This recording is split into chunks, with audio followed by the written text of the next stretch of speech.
जय शिवराय. अरे बावनकुळे, तुला लाज वाटती? तू मंत्रिपदावर असताना तुला सर्व जाती समभाव पाहिजे.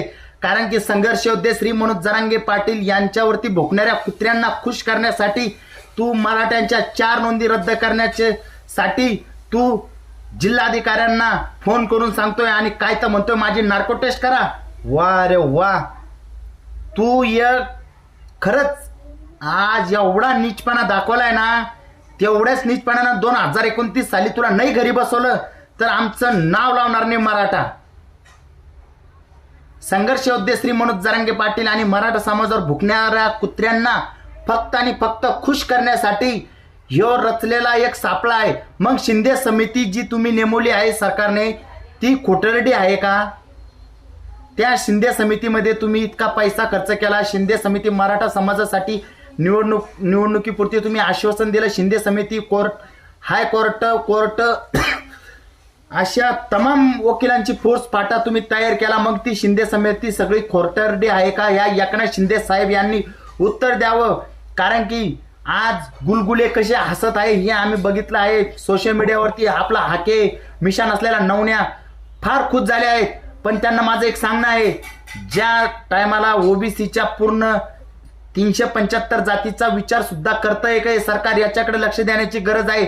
ज्या दिवशीपासून संघर्ष योद्धे श्री मनोज जरांगे पाटील यांनी मराठा आरक्षणाचा विषय आणि त्याचप्रमाणे ओबीसी समाजाच्या 375 जातीपैकी तुरळक जातीला त्याचा एक लाभ भेटत होता, अशा काही जातींना लाभ भेटला म्हणून ओबीसी समाज सुद्धा मराठा योद्धा, संघर्ष योद्धा श्री मनोज जरांगे पाटील यांच्या पाठीमागे उभी राहिली. आणि हो, 4 कुत्रे मराठ्यांचे तुमच्या सोबत आले. याचा अर्थ असा नाही की मराठा समाज तुमच्या सोबत आहे. गोरगरीब मराठा समाज संघर्ष योद्धे श्री मनोज जरांगे पाटील यांच्या सोबत आहे. मिशा नवण्याला हाक्याला खुश करण्यासाठी जर कधी तुम्ही रंडीचा डाव खेळू शकत असेल तर आम्ही काही हातात बांगड्या भरलेला नाही, एवढं लक्षात ठेवा. कशाला शिंदे समिती स्थापित करत्या? कशाला मराठा समाजाची एक उपसमिती स्थापित करत्या? काय गरज पडली? राधाकृष्ण विखे पाटील तुम्ही मूंग गिळून गप्प का बरं बसले? का बरं तुम्ही ह्या नोंदी रद्द झाल्या याच्यावरती बाईट दिली नाही? याचा अर्थ सरकारने आमच्यावरती फक्त आणि फक्त राजकारण करण्यासाठी डाव रचलेला सापळा असा आम्ही गृहीत धरू शकतो. कारण की संघर्ष योद्धे श्री मनोज जरांगे पाटील जर कधी मॅनेज झाले असते ना मराठ्यांनो, तर एवढं बोलले नसते. अरे सगळ्याला धड धड धड घोडे लावले माझ्या संघर्ष योद्धे श्री मनोज जरांगे पाटील यांनी. अरे गर्व आहे आम्हाला संघर्ष योद्धे श्री मनोज जरांगे पाटील यांच्यावरती. अरे भाडोत्री हाक्यासारखं नाही, दिल्ली येथे उपोषणाला जायचं म्हणून त्या अभिजित दीपकेच्या तर कुठं लपला काही समजलंच नाही. अरे ज्यांनी पैसे घेतलेले ना त्या भिकार चोटांनी हाक्यांनी, म्हणून तर भाजपच्या विरोधामध्ये जाण्याची हिंमत झाली नाही. पण आमचे संघर्ष योद्धे श्री मनोज जरांगे पाटील यांच्यात ती धमक होती. विद्यार्थ्यांसाठी असो किंवा गोरगरीब मराठ्यांसाठी असो, अन्याय कुठेही झाला तरी उभं राहणारा संघर्ष योद्धे श्री मनोज जरांगे पाटील आहे.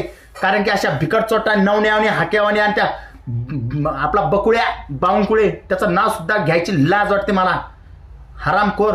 अरे लढला नाही गेला म्हणून तुमच्या बैठका छत्रपती संभाजीनगर येथे होत आहेत. वा रे वा. मंत्री तुमचे, संत्री तुमचे, सगळे तुमचेच.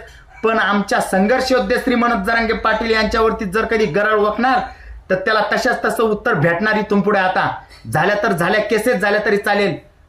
अरे कुणासाठी लढतोय संघर्ष योद्धे श्री मनोज जरांगे पाटील? गोरगरीब मराठ्यांसाठी लढतोय, ना की असा भिकार चोटावानी नाही. 50 लाखाची गाडी घेतली, 50 लाखाचा फ्लॅट झाला, काय तर मी ओबीसी समाजासाठी लढतोय. काय केलं यानं ओबीसी समाजासाठी? अरे फक्त जरांगे पाटील यांच्या विरोधात बोलण्यासाठी याला कोटीनं पैसा भेटतो. आणि असे 4 भिकार चोट आमचे मराठे तुमच्या पाठीमागे आले म्हणून तुम्ही सगळा मराठा समाज विकत घेतला असं नाही. भिकार चोट साले. संघर्ष योद्धा श्री मनोज जरांगे पाटील गोरगरीब मराठ्यांचं काळीज आहे. आणि खरंच आज ते सिद्ध झालं. सगळ्यांना घोडे लावले. अन्याच्या विरोधात बोलणाऱ्याची हिंमत पाहिजे. जो बिकाऊ नाही ना तोच घोडे लावू शकतो. जरांगे पाटील साहेब खरंच सार्थक झालो आम्ही.